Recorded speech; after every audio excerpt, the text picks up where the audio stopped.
Hola, bienvenidos a una nueva entrega de ¿Cómo la ves? Hoy hablaremos de un lugar icónico de la Ciudad de México, un lugar de fiesta, erotismo y que es parte de la cultura urbana y que al paso del tiempo ha cambiado de giro. Preparen el cuerpo que es momento de sacar los mejores pasos de baile. Sean bienvenidos al Salón Bombay. Ubicado a unos pasos de la estación del Metro Garibaldi, en el centro histórico de la Ciudad de México, está ubicado uno de los lugares emblemáticos del cine de ficheras de los años 70, el Salón Bombay.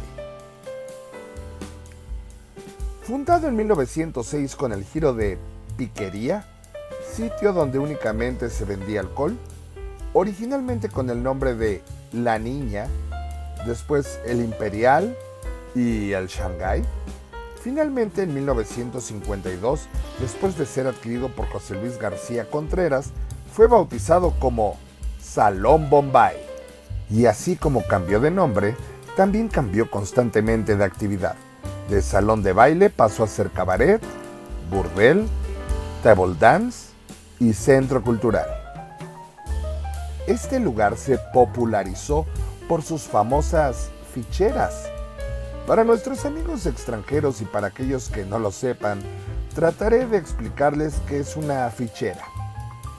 Una fichera es algo como una novia de alquiler, un acompañante que puede sentarse a la mesa, conversar, coquetear a gusto, achicar la soledad de las noches eternas.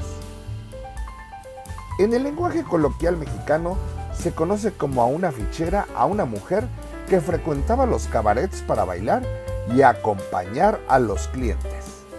Si lograba que un cliente consumiera una bebida, la mujer recibía una ficha, canjeable por dinero a la hora del cierre.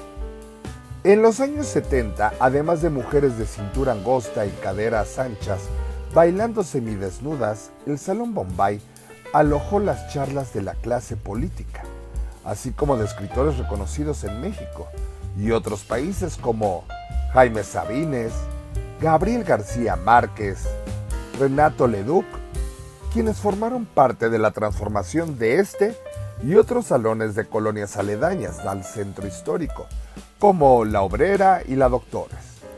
Aquí se filmaron películas como Las Ficheras, de 1976, Bellas de Noche, de 1974. Jorge Rivero, Sasha Montenegro, Agarrote Limpio, 1985. Y Albures Mexicanos, de 1975. Palos, garrotes, métodos para aprender inglés. Yo soy Ruperto Colorado del Hoyo. ¿Quién te puso así? Entre otras. Aquel sitio que vio desfilar a excéntricas vedettes mexicanas y extranjeras como Wanda Zeus, Lin May,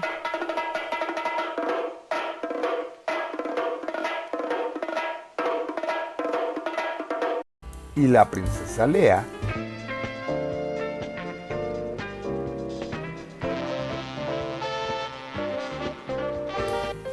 que se engalanó con la presencia de actores de los filmes para adultos como Rafael Inclán, Carmen Salinas, Sergio Ramos y Alfonso Sayas, y que albergó los espectáculos musicales de la Sonora Santanera. Cerró sus puertas en 2011 por conflictos económicos. Sin embargo, Luis García, hijo del propietario José Luis García Contreras, se dio la batuta a Tomás Born, director de la revista Rayarte y dueño de la tienda especializada en grafitis TT Caps, quien decidió transformar el lugar en el Centro Cultural Juvenil Rayarte.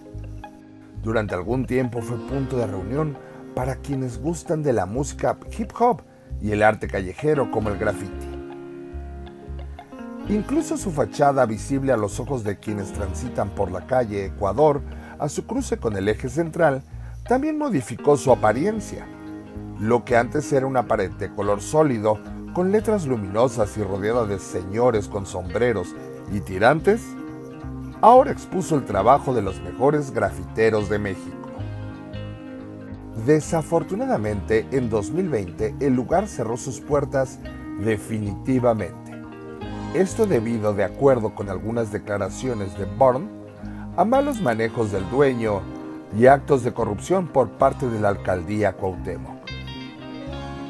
Así que el bailongo terminó, la cuenta llegó, el sol salió y la fiesta terminó.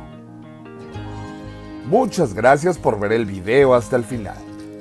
Antes de despedirme, si te gustó el video, te pido que me regales un like, te suscribas y si quieres que platique de algún cine o lugar o personaje del pasado, me lo hagas saber en los comentarios. Recuerda que tú haces este canal. Esto fue ¿Cómo la ves? Aquí.